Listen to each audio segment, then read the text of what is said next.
Emosyonal ang isang padre de pamilya matapos madamay ang kanyang asawa at anak sa karambola ng 5 sasakyan sa SCTEX kahapon. Ang kanyang mag-ina ay kabilang sa 10 namatay sa aksidente. Live mula sa Tarlac City may unang balita, si Bea Pinlac. Bea? Susan, traumatic brain injury ang isa sa mga tinitignang sanhi ng pagkamatay ng karamihan sa mga nasawing biktima sa trahedya sa SCTEX kahapon. Ayon yan sa kinatawan ng Tarlac Provincial Hospital. Ang pinakabata pa raw na nasawing biktima, 4 na taong gulang lamang. Kasi wala na eh. Yung pinakawal kong anak yung punso ko. Kaya asawa ko. Ito nga ang pag-alis nila. Sabi niya, Papa, tatawag ka sa akin ha. Pag hindi ako tatawag sa iyo. Ito raw ang huling sinabi ng 9 na taong gulang na anak ni Elmer sa kanya bago bumiyahe ang bata kasama ng kanyang ina at asawa ni Elmer patungong Pangasinan kahapon. Dadalo sana sila sa isang children's camp doon na inorganisa ng kanilang simbahan.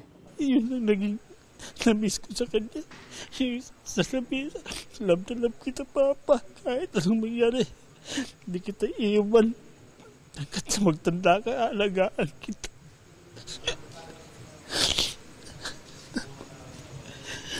Ngayon, hindi ko na alam paano gagawin ko. Nauna pa sa akin. Kabilang ang mag-ina ni Elmer sa 10 nasawi sa disgrasya sa SCTEX kahapon. Matapos salpukin ng isang pampasaherong bus ang isang van, 2 SUV at 18-wheeler. Yuping-yupi ang van at SUV na naipit sa gitna ng bus at truck. Ayon sa Tarlac Police, 5 sasakyan ang sangkot sa karambola. Napipinang gusto yung 2 sasakyan na na-sandwich. After siyang tinamaan ng bus, kung makikita lang ninyo yung nakita namin kanina, parang yung sardinas na sama-sama sa loob nung dinatnan namin. Kaya medyo nahirapan kami sa pag-extricate kasi may tatamaan ka sa katawan ng mga nandun sa loob bago mo sila mailabas.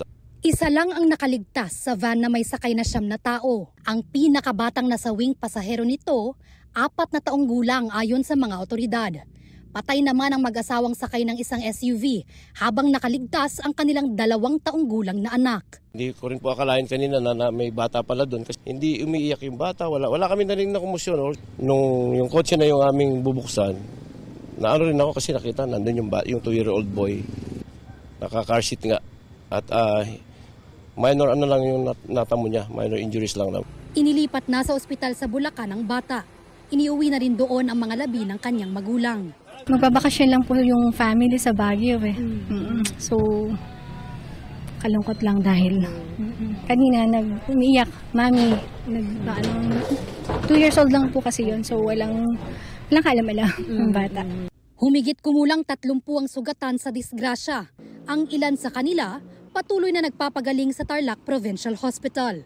Most of them naman minor injuries lang halos. So yung mga common lang na minor injuries nila, mga abrasions, gas-gas. Yung iba merong mga konting pasa. Tapos up and about naman most of them. Pero meron tayong 3 admitted na patients na nagtamo lang ng cerebral concussion or parang naalog yung utak. So for observation lang. Susan, ayon sa Tarlac PDRRMO, sagot ng provincial government ang mga medical expense ng mga biktima.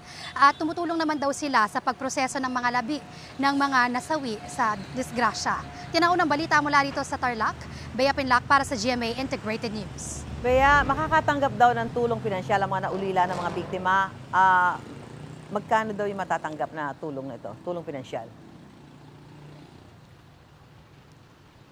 Susan, ayon sa LTFRB, tig-400,000 piso ang inaasahan na makukuha ng mga naulila ng 10 nasawi sa disgrasya. Susan? Maraming salamat, Bea Pinlac. Gusto mo bang mauna sa mga balita?